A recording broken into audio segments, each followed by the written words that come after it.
welcome everyone to another episode of the Minnesota Rackstars Podcast. And today we have with us Todd Froberg. He is from the Minnesota DNR. He is our big game program coordinator. And he kind of helps with setting the rules and regulations for our state. And I thought there'd be no better time to discuss with him some of the new rules and regulations that we have here in the state of Minnesota, along with the few controversial subjects, topics that we have here as far as crossbows, wolves, deer numbers, regulations, you name it, hunter satisfaction. I mean, we kind of go down some rabbit holes, but I'll tell you what, it's a pretty good podcast. I hope you guys listen. I hope you guys are jacked up for the hunting season like I am. It's essentially here. We're just a few days away from the opener here in Minnesota, and we're pretty jacked up. So with that, we're going to get to the podcast, and I hope you guys enjoy. Well, Todd, thanks for taking time out of your busy schedule to join me here today on the Minnesota Rackstars Podcast. And I know you're busy tonight, so we're going to kind of get things going right away. Like I said, I appreciate you joining me. Why don't you give our listeners a brief introduction of yourself and what you do for work? Yeah, thanks for having me. First off, I'm Todd Froberg. I'm the big game program coordinator. So that's a statewide program. I'm based out of Whitewater, WMA, which is southeastern Minnesota. I guess I'm a little bit biased. I think it's the best part of Minnesota, but we are a statewide program. So, and that is essentially setting rules and regulations, species plans for moose, deer and elk. And we actually just hired a new elk biologist, so I do even less of elk than I had previously. So, most of my job is, and we don't have a moose hunt currently, so most of my job is, 97, 98% deer. So definitely deer focused. The majority of it is focused on deer and deer related stuff. So, and I guess since we're talking about deer, the title of the podcast is Minnesota Rackstars, where I focus a lot of my time deer hunting, is in southeastern Minnesota. I hunt near Lanesboro. So, I grew up hunting and fishing down there, although I'm from northeast of the Twin Cities, but that's where I kind of got most of my start deer hunting, which was, I guess I'm pretty fortunate to have hunted down there because it's a great area. So it is, no doubt. You always hear about southeast Minnesota, and there's actually, a few of the people in the hunting industry that have either moved to southeast Minnesota to do some hunting and, live there as well. But beautiful country down there, bluff country, and I've been through there a few times, and it's beautiful country for sure. What got you into this line of work? What fueled you and motivated you to get into this line of work? Yeah, I guess I took sort of a roundabout way to, get to where I am professionally, and then really in school. You and I were talking about this before the podcast. I did some of my student teaching at Piers, and so I originally went to school to be a secondary education teacher. And at the time that I graduated, it was darn near impossible to get a job at that time, which is a little bit different than it sounds like now. So, but anyways, even before that, I was working, farming, construction, driving truck. I grew up in a farming and construction family. So just essentially doing that from the time I was able to farm and drive. So I have, a lot of background in that. And not that I didn't like it or still don't like the work. I still, like to be involved in it, but it wasn't what I wanted to do, I guess, for my entire profession. And I really, as a kid, wanted to be in the outdoors and just had a real obsession with hunting. It's still that way, I guess, is most of my free time or free money is spent on hunting or figuring out how I can spend it on hunting, much to probably the chagrin of my wife. So, anyway, that's pretty much what drove me to that. So after I got my undergraduate, I actually went back to the University of Minnesota to pursue my master's, and I got my master's in wildlife ecology and management, actually working with avian influenza, so gull species in Minnesota. So the disease side of it, and did some CWD work. That was when that was first popping up in southeastern Minnesota at the time. So did some volunteering and got an internship with DNR. And I guess just from there, I've been there since. So doing an internship and pursuing my master's degree at the same time. And I guess I never left. So I honestly probably wanted to work more with birds just because they're a little bit less controversial. But that's not to say that I don't love deer and deer hunting. So, but I'm happy with where I am now. And this is where I am. So, yeah. That was one of the questions I was going to ask you. With your position, you hear both sides, back and forth. What is, in your mind, the best part of your job? Yeah, I think that's fairly easy to answer, to be honest. Is like, it's the best and the worst part of the job is working, or I don't want to say dealing with the public because that sheds kind of a negative light, but just interactions with the public. I mean, it can be challenging, but it can be also super rewarding. And, most of the conversations that I have, 99% of them are positive. That's not to say that we don't have disagreements or that the DNR is doing everything right, but that's the best part of the job is you get to hear a diverse, you get diverse interactions, hear diverse perspectives. And even when you disagree with people on things, that you're all kind of focused on the same sort of goal, even if you have different ways to get there as a healthy deer population. So I think that, that is definitely a positive, and just essentially, doing what I wanted to do or what I set out to do. So, yeah. Yeah. I mean, obviously, deer in the state of Minnesota is a highly talked about subject and a deeply cared about subject. I mean, you look at the state of Minnesota and how many people are out there hunting and whatnot. It's because people care about the resource, like yourself. The reason why you're in your line of work is because you care about the resource. If you didn't care about the resource, you wouldn't be doing what you're doing. So it's just I think in the end people really care about it, but obviously somebody's got to make some decisions in the end, and like you said, sometimes they're not right, but it's about adjusting and whatnot and trying to do what's best for the population. As far as regulations go, let's look to this year right now. What are some maybe new regulations that people need to be aware of going into the 2024 season?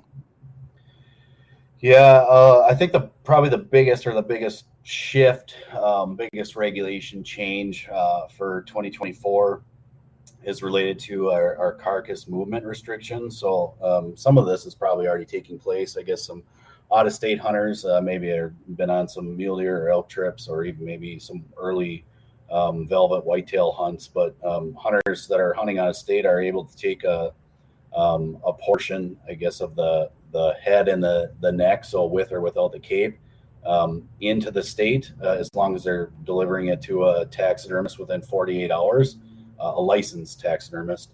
And then on the back end of that, the taxidermist is required to show proof of receipt to a line landfill. So we're trying to, I guess, kind of create a win-win for both taxidermists in the state of Minnesota by not totally restricting, business, especially for those people that are on the edge of kind of the border areas, and then also maybe just the ones that have traditionally had a lot of out of state heads come in. So that's a big one, but we also get a little, I guess on our end, a little mitigation of risk that we know that it's being handled in a correct manner, following best management practices and going to a line landfill, which is, for most people, or where their household waste is going. So those are managed by the Minnesota Pollution Control Agency.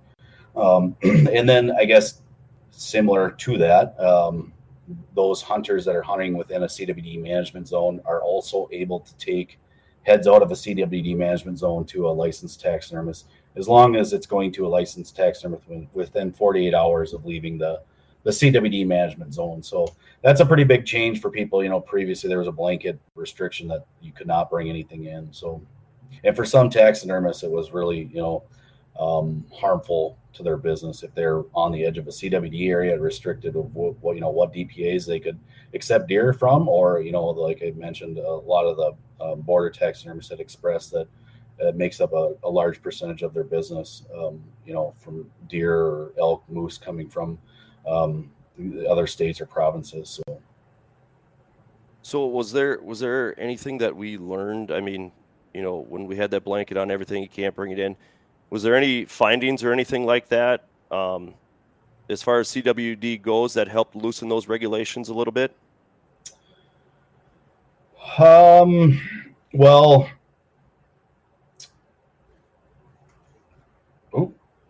sorry, I dropped off there for a second. Oh, you're good. I don't know if there was anything, direct, new kind of evidence or scientific management of any sort. Just really having conversations with Minnesota Taxidermist Guild and taxidermists in general, how it was affecting them, how it was affecting other hunters. We did, I guess, sort of realize that there's also some unlicensed taxidermists operating within the state. So trying to bring, more people up to be licensed so that we have a better control of where these heads are going. And some of that's due to just kind of hunting practice or cultures, more people have been doing European mounts than maybe in the past, or what I guess traditionally had been happening, where they're just, I guess, taking a skull plate and posting it on a plaque or something, so just more trophy preservation in that sense, that that was maybe happening and not being very regulated. So this kind of gives us a little bit more oversight of kind of mitigating some of that risk. And then also I would just say maybe it was just sort of an overburden in the sense that if we can correctly mitigate and maintain that risk and make sure that that management or the those heads where the prion accumulation is, so any of those sensitive parts are being disposed of properly. And that, I guess, from that's the scientific management perspective, that is those clay line landfills are I guess have been proven to contain CWD prions, or the prions bind to the clay soil. So I can't ever say that it mitigates all risk or there's no negatives associated with that, but done properly, it's following best management practices. So sure. Yeah, I didn't even think about the hit that taxidermists were going to take in that situation there. But obviously, I mean, coming from your guys' standpoint, I mean, your number one priority is the deer herd, the health of the deer herd, and totally understandable where you're coming from there. And to be honest with you, it was kind of a benefit for me because I found a really good taxidermist in South Dakota that does a really good job. So, otherwise I wouldn't have brought it to him. And now all of a sudden I have a really good taxidermist that does a lot of my mounts for me. So there's a benefit there for me, no doubt. And one more thing to add, I guess, this to the credit of taxidermists, they said several times, several different taxidermists said, we had hunters who were bringing us heads from out of state that were not supposed to be, but they were turning them away. And then, so where do they go after that? I don't know. So in those cases, we're mitigating that risk, I guess, potential risk. So cutting some of that off. So they're just as invested as deer hunters are. So. Yeah, no doubt. There was a change with the feeding ban this year as well, wasn't there? Yeah, so that added the addition. So the feeding and attractant ban added the addition of Aiken County. So that was the only change. So okay, because this year we were able to feed. We had a feeding ban on, then that was lifted. Now, correct me if I'm wrong. I think it's there can't be anything in that area as far as food goes 10 days prior to hunting. Is that what it is? I believe it's 14 days. 14? So, Okay. yeah. Okay. Well, better safe than sorry. Anyways, don't listen to me. Yeah. I believe it's 14 days. And Okay. So, and maybe you've, I guess, experienced the feeding and tracking bans. I guess if you're in Morrison County, maybe that did shut off at some point. The last few years, we've kind of changed the way that we've applied our feeding and attractant bans, just to not be shifting across, I guess, on the landscape. Where we first had detected CWD in southeastern Minnesota, the counties are a bit smaller than, I guess, if you go to the far north where we got Cass County or Lake County or some of those giant counties that would encompass 10 counties in southeastern Minnesota, where we were previously doing it as just like a blanket. It pulls the whole county in and all surrounding counties. So it's a pretty huge area for maybe one positive deer on the very south side of a county, which would ultimately affect a huge area. And it doesn't just affect, obviously, deer hunters in that sense. Recreational wildlife watchers or people who recreational feed for other critters as well. So there's a kind of a bigger effect. So we kind of wanted to not, I guess, affect people as much, but still keep the integrity of, I guess, mitigating risk in that sense. So those, I guess, in general, that feeding and attractant ban has changed a little bit over the last few years, but the main change, I guess, this year was just the addition of Aiken County to that. So. Sure. What other regulations have changed, or maybe some key ones that maybe you want to point out going into this year? Yeah, I mean, I guess thankfully that there really hasn't been anything major. Just the importation ban has changed, and then as we talked about, just the addition of Aiken County for the feeding and attractant ban, and then the only other change really is, at least related to deer hunting, is the blaze orange on a synthetic ground blind on public land during deer season. So that was last year. It came through last year, but there was some unintended language associated with it that actually was pretty broad and was really applicable to all hunting on public land, which was not our intention. It was supposed to be from a safety aspect related to deer season. So now it's deer season, but that does include all deer season, not just the firearm deer season. So that's, I guess, the other change that would affect public land deer hunters for sure. Yeah, talk a little bit about, like, I don't think people understand, like, how intense it is when writing a regulation, like how specific you need to be to avoid situations like that. Yeah. So I guess, and that's a good example. In that instance, we submit. So our we usually have some policy language that the DNR submits to the legislature, and what we submit doesn't necessarily always go through.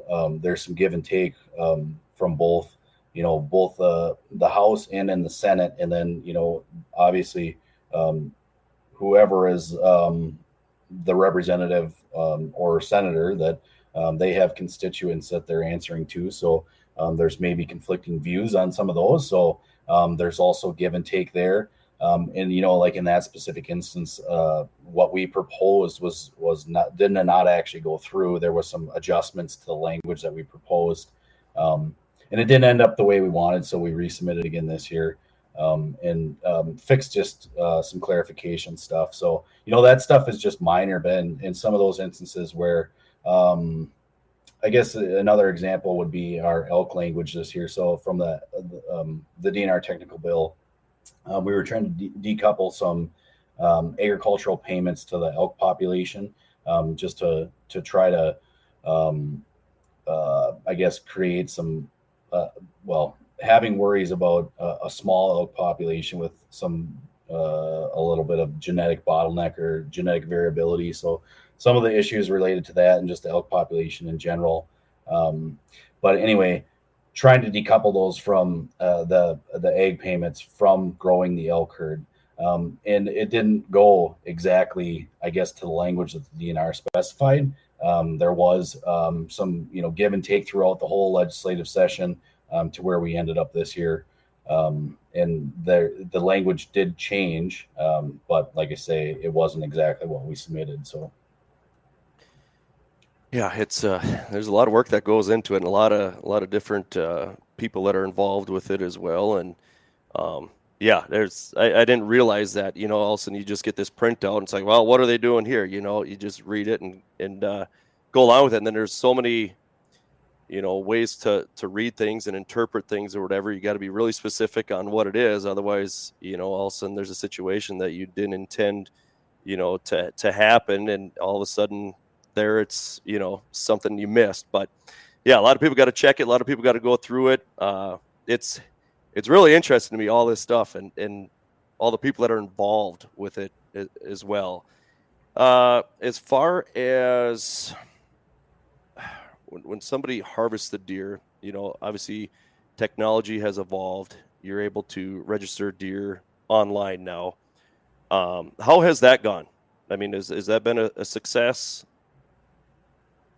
Yeah, it doesn't seem. So we did a little bit of, kind of testing on that, and that was just related in a small area, kind of a control group of the ability to only register online, and we had pretty good success. But that was really the only way that we could test that. But I would say in general, it doesn't really seem like there was a big shift in registration or, kind of harvest from that. So it made it, quite a bit easier for people to register deer. You can call in or you can register online. Then you also obviously have the option to go to electronic licensing station and, register your deer in person. Of course, there's no in-person check station requirements anymore, but just, in general, if you want to, take it to the gas station and register, you certainly still can. So, but there are other ways. Obviously, the online or the phone system is pretty darn easy. I do a fair amount of hunting out of state, and each year I get a email asking hunter satisfaction survey. Yep. I'm trying to think, does Minnesota have one of those as well? Well, so it related to, I guess, deer modeling, or like, how I suppose our bag limits are set. Like we have mandatory harvest registration, which not all states have. Like a lot of the southern states don't have mandatory harvest registration, or some western states don't have that. And for those, they utilize some of those hunter surveys of, to get an estimate on what harvest is. So there, I guess from that stance, there's a little bit of different way to get an estimation on what harvest is if you don't have mandatory registration. But we do hunter surveys, postseason hunter surveys for hunter satisfaction and those types of things. And we're actually discussing those now to try to do them more frequently and to get more consistent responses on an annual basis, which will be very helpful, for public input and then just overall deer management in general. So, yeah, that's one thing I was looking up actually today. You see all this stuff on social media and on TV and stuff, and I think there's a lot of people that would agree that Iowa's kind of, the main state that a lot of people look at for, big buck and whatnot, big bucks and mature deer and whatnot. And I was just looking at their hunter satisfaction surveys that they did, and one of the questions was the quality of deer hunting in Iowa. It showed 74% of people were satisfied. Overall deer hunting experience, 80% were satisfied. The quality of bucks harvested, 42% were satisfied. The quality of bucks that they saw, 46% were satisfied. Overall number of deer they harvested, 65% were satisfied. And then the number of deer that they saw, 66% were satisfied. Now, when coming up with rules and regulations, in my mind, I think that's a pretty good number of people that are satisfied. And obviously you're not going to satisfy everybody, but when coming up with rules and regulations for the state here, Is there ever any communication with other people in other states, or kind of looking at what other states are doing to try to mimic that, or what all goes into that? I mean, is there that goes on?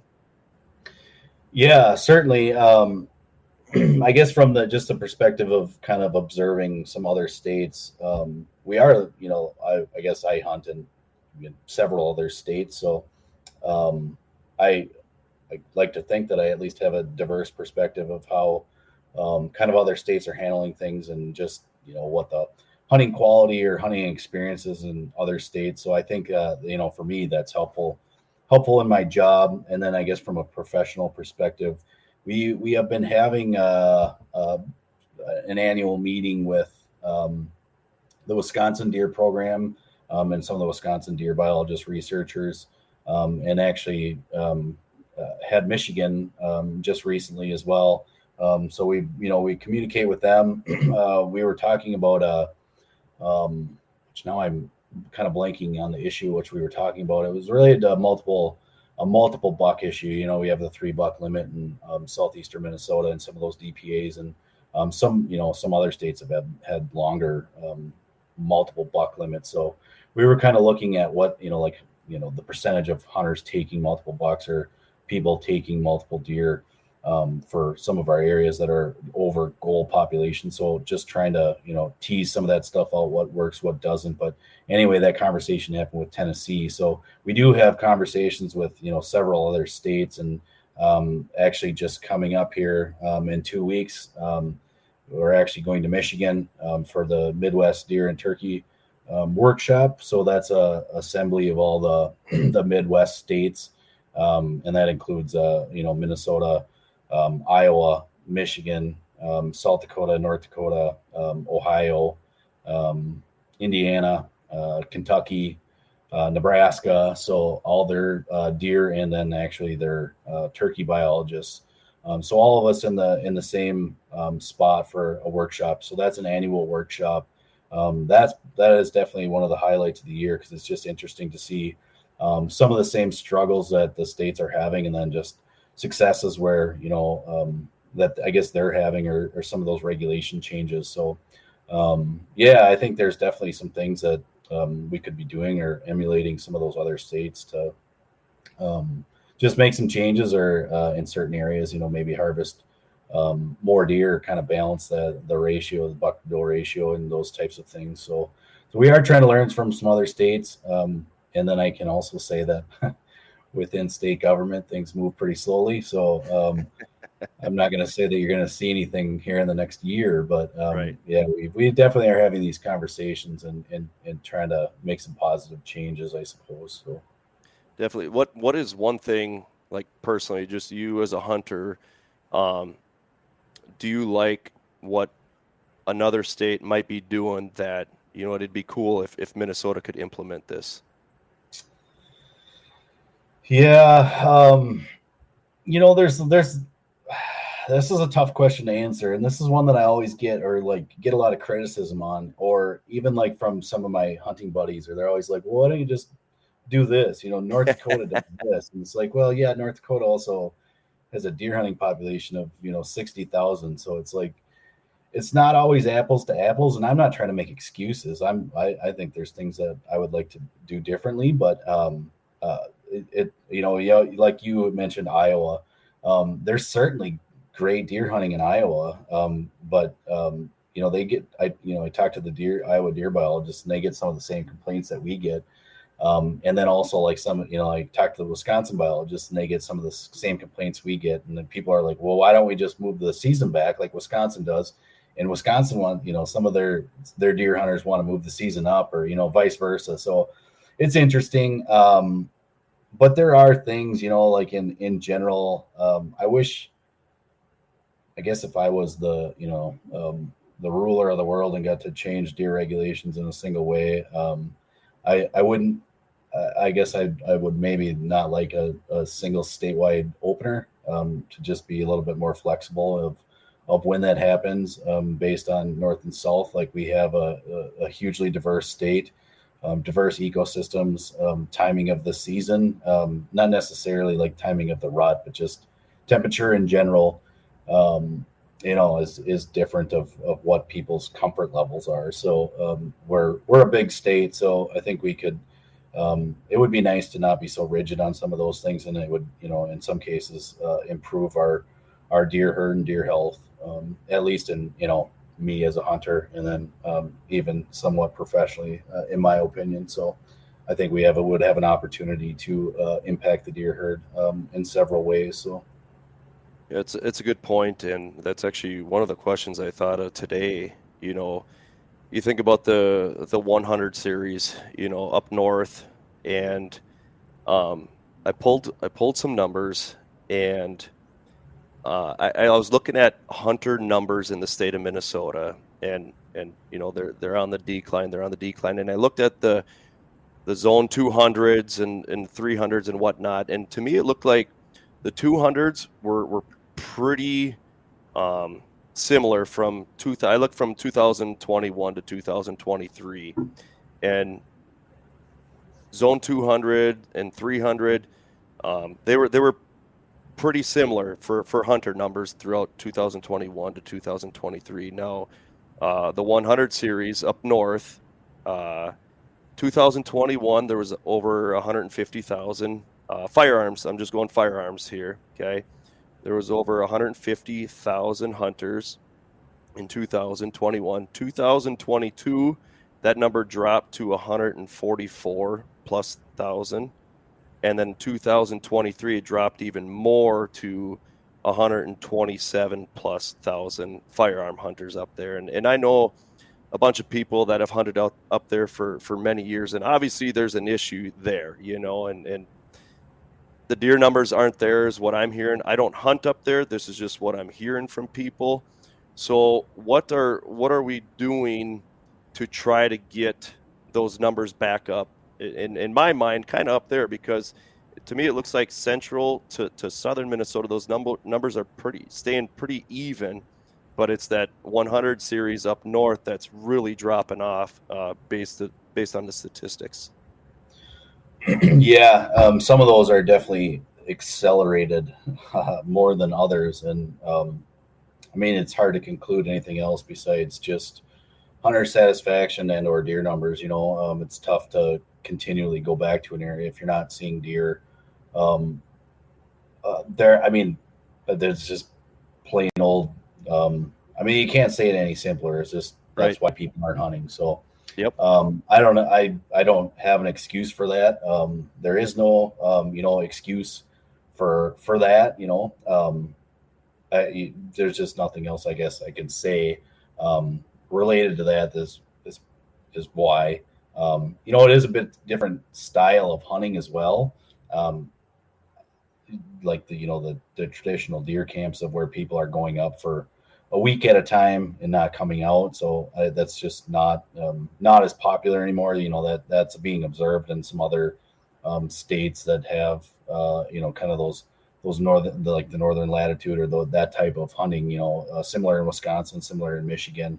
And they've had bigger drop offs than us. And, so they're experiencing some of the same decline in deer numbers as we are in, some of the, the northern part of the state and some of the,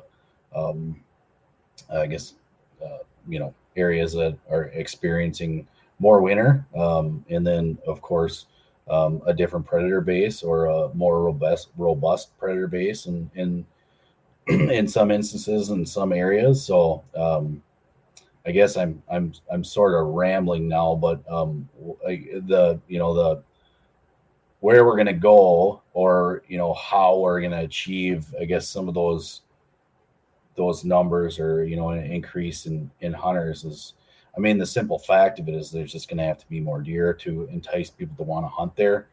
You can only, I guess, put the carrot out there so much that this is a wilderness hunt. It's kind of a different way of hunting, that only appeals to so many people. So, but I think in general that there's, some different issues and that maybe just, aren't as easily solvable.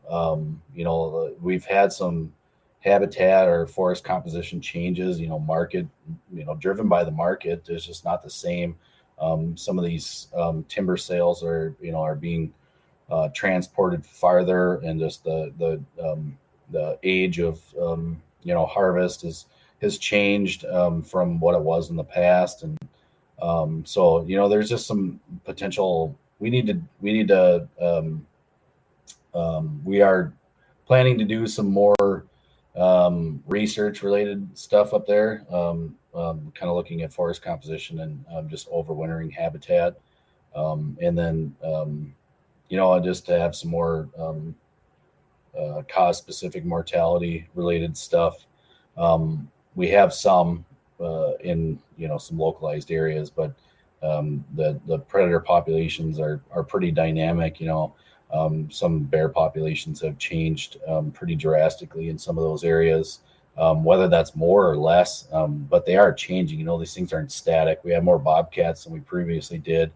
In all indications, everybody likes to, take the scapegoat and point at wolves. I'm not going to say that wolves aren't a problem or that they aren't eating deer, because then I would be lying, and obviously they are eating deer. Especially at a specific time of year.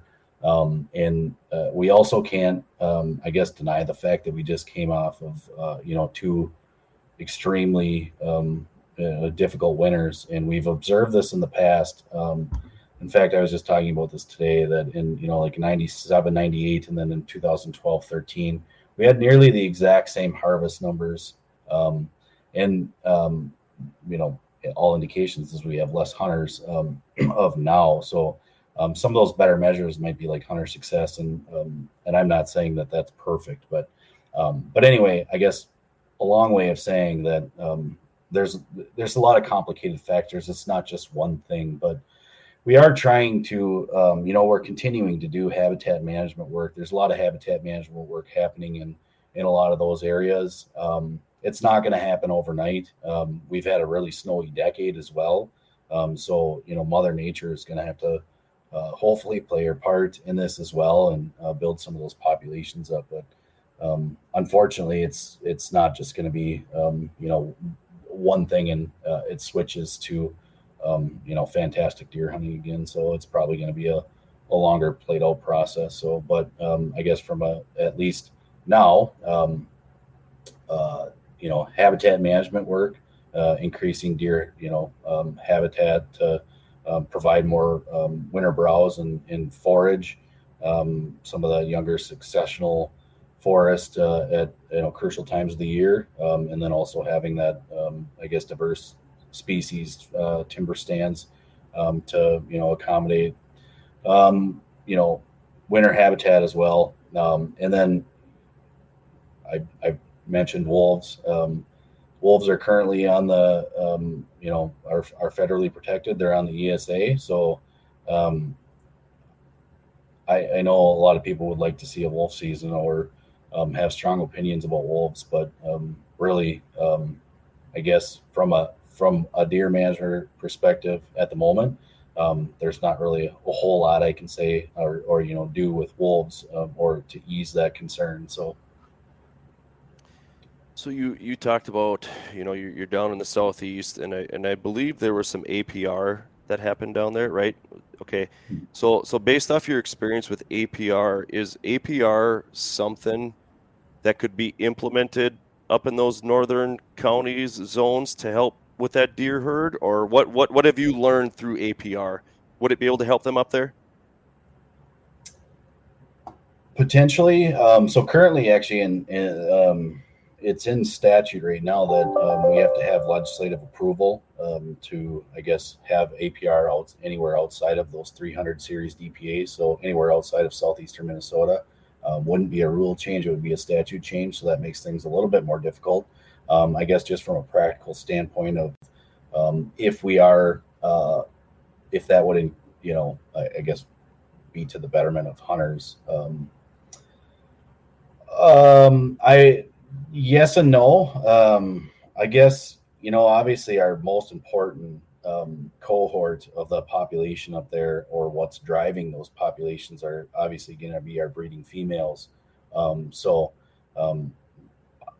Just putting more fawns on the ground. So, even typically there's not a huge, in some of those DPAs that are bucks only, the harvest is so low, that's not really affecting the population or changing the population much. I don't know that it would, you'd see immediate effects at least from a population standpoint with an APR there, just because I think the ultimate factor is just breeding females. So Sure.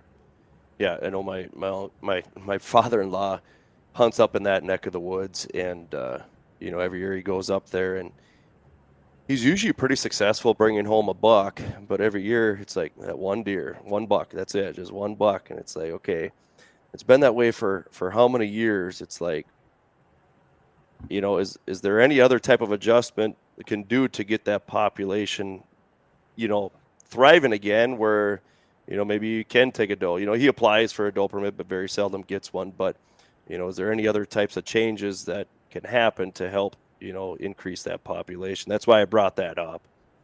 Yeah, I mean, it's a good point, or, just a good question. It's, this is also, I guess, a good point of pointing out that deer management in general is, a little bit of a, it's a difficult thing. Things don't, like I say, things don't just turn around quickly. It's, I guess you kind of equate it to steering a ship versus steering a canoe, and really ultimately we're not trying to make drastic changes in a year. You're trying to make those changes on a slow basis, but in those areas where we haven't been able to recover those populations in over, some cases a decade or 15 years. Some of that's probably the result of, those early 2000s that I guess there a multitude of factors. Anything in nature or just environmental is not specific to one cause. And in this case, I think that there was probably some overharvest of deer. Maybe some of the managers were a little bit too liberal with some of the tags given out. There was a little bit of a fear that, we would kind of stay at those levels of whatever, 2001, 2002, 2003, 2004, those years when deer populations across the Midwest were just astronomically high. There was a little bit of a fear and maybe just a too aggressive and maybe shot too many deer from that. And then on top of that, strung together some, severe winters, which really knocked the population down.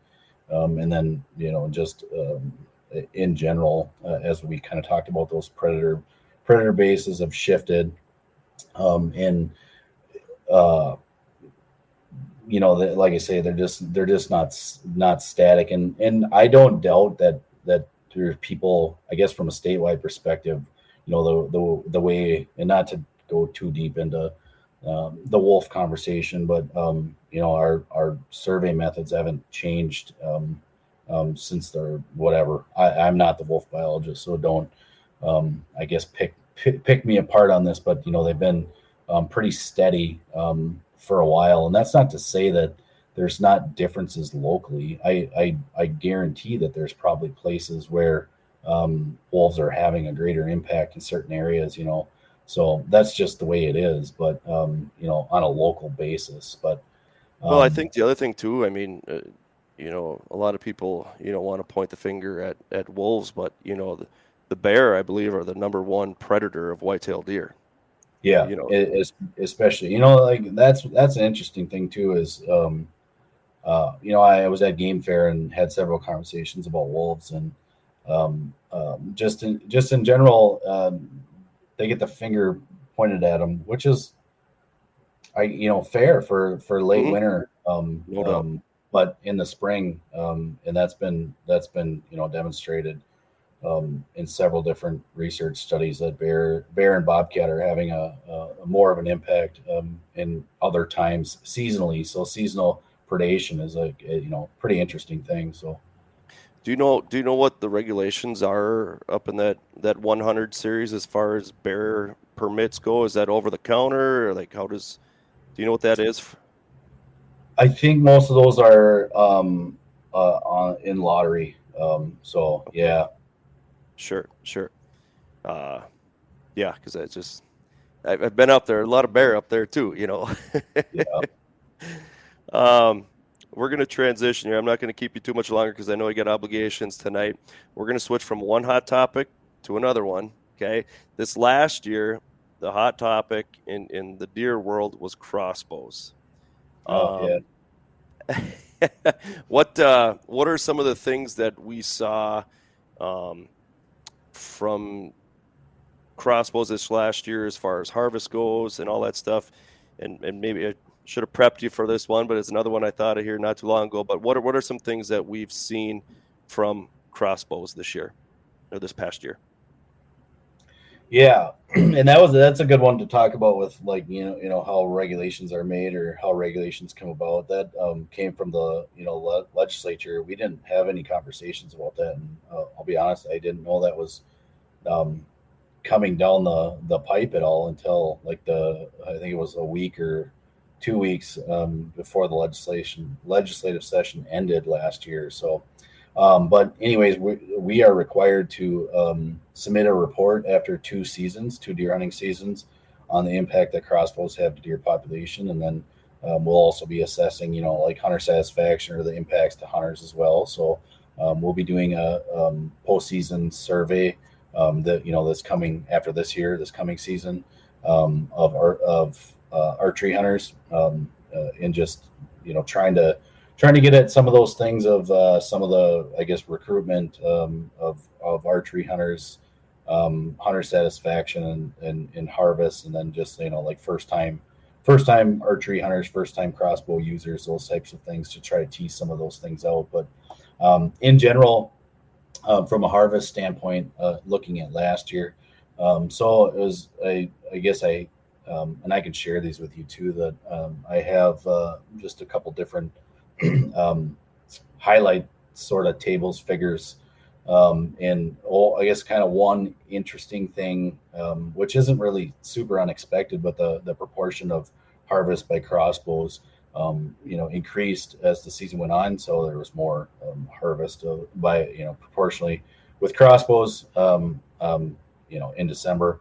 We've also observed that in in the other states that have made these changes, Missouri, Wisconsin, some of the other Midwestern states, that they've seen the increase in proportion of harvest changing, more crossbow as people are gearing up. So 1, 2, 3 seasons.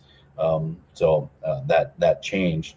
The one thing, I guess, and what I say is, it's not super surprising based on, I guess, what we've observed from other states. But then I also think, just from a practical standpoint of people being able to, maybe caught some people off guard. They didn't even know about it until the season started. So people buying crossbows or saving up money to buy crossbows, gear isn't, inexpensive. And then just ultimately, it's harder to kill deer in December for sure, when they're wary. They've been shot at from the firearm season. There's maybe some, although we didn't have much snow on the ground, but snow on the ground, they're able to see a little bit better. So it's harder to kill. And also kill a deer, and also you have more clothing on. So it's harder to pull a compound bow back. So a little bit easier to use a crossbow. But ultimately, harvest was very similar to the previous year. We didn't have a huge jump. We had a 6% increase in license sales, with the biggest majority of that coming from youth license holders. So that was, I think it was like a 42% overall for youth license holders, archery holders. So that's a pretty big jump there. Really, I don't know what we can kind of attribute that to, other than crossbows. It seems pretty clear. And then I guess from a harvest perspective, one of the first, I guess, kind of figures I looked at was just the age and sex of deer by year, so 2022 to 2023, and there was an increase of I guess adult males harvested, it wasn't a huge jump, but it was like 5% or something. So I guess your immediate thought is like, oh, well, maybe that's because of crossbows or something. But then when you look at the weapon type breakdown at harvest for 2023, it is I think it's off 1% on one age and sex cohort, but it's identical for vertical and crossbow. So I don't necessarily think that we can conclude that it shifted anything or there was anything targeting based on what type of weapon archers were using. And I guess the other thing that we've observed, or what we've noticed from other state changes, overall harvest has not changed much. There's maybe some shifting of when deer are being harvested to earlier in the year, strictly related to probably more people out in the woods, which I guess crossbows can allow. And then the probably a slight increase or an increase in archery harvest, but overall harvest isn't going to increase just because crossbows are in the woods, so.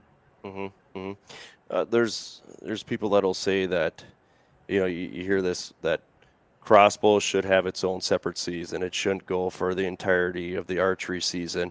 Do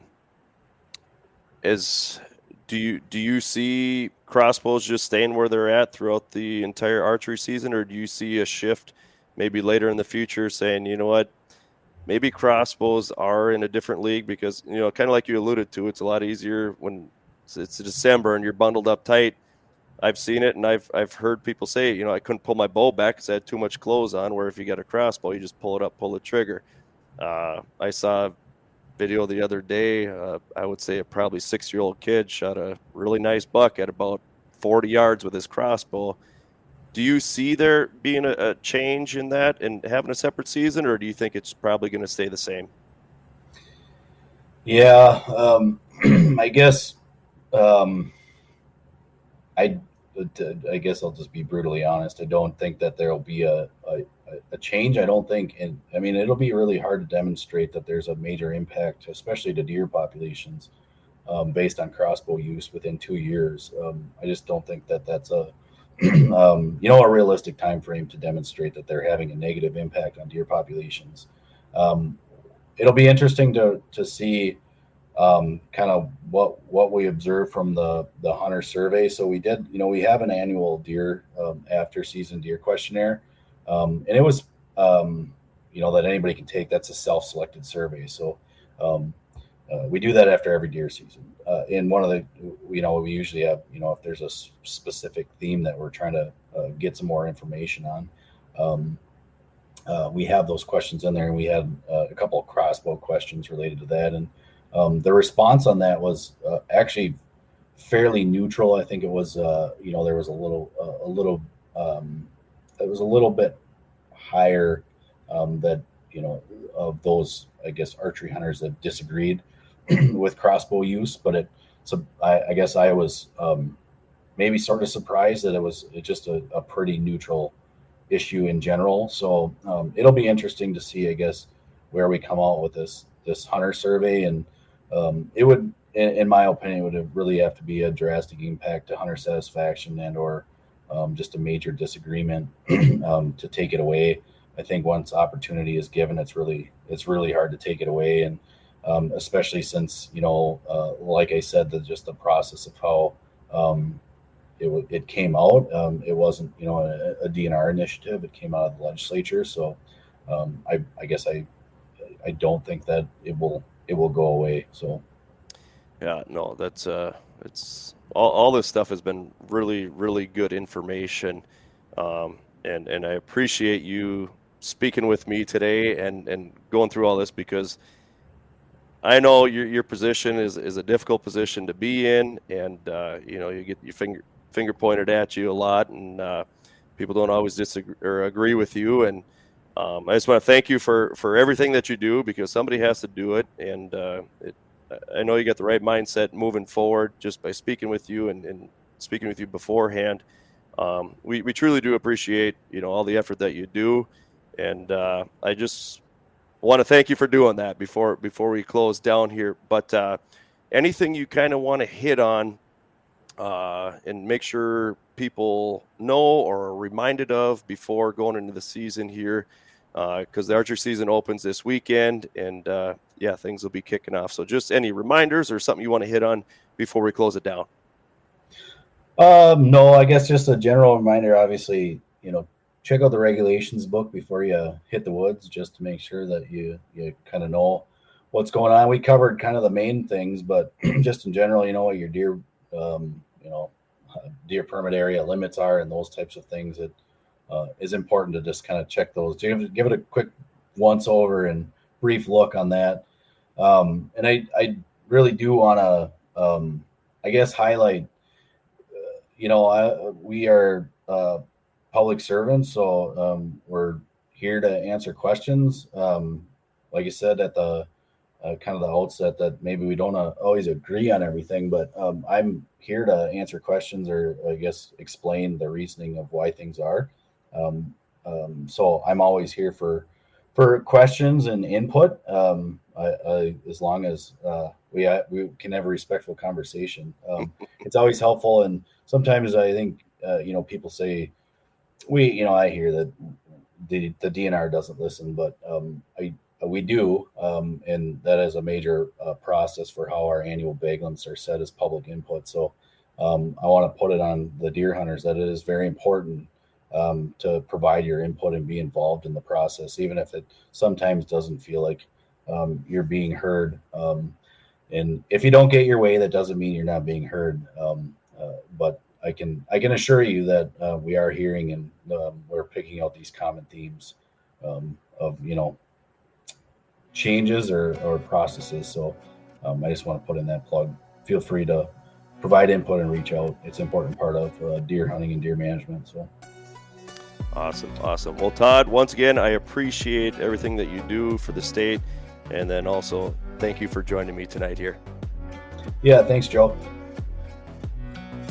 Well, thanks for tuning in this week, you guys. I truly do appreciate everyone out there who tunes into our podcast, and also appreciate all of my guests, especially this week, Todd Froberg from the Minnesota DNR. I really appreciate when people from the state are willing to come on our podcast and have good discussions with me. I really do appreciate that. Also, special shout out goes out to our sponsors. I know one of our sponsors, Arctic Shield, has a sale going on right now. So if you're looking for some hunting apparel, I'm struggling. If you're looking for some hunting apparel, check out Arctic Shield. I know they got some good deals going on.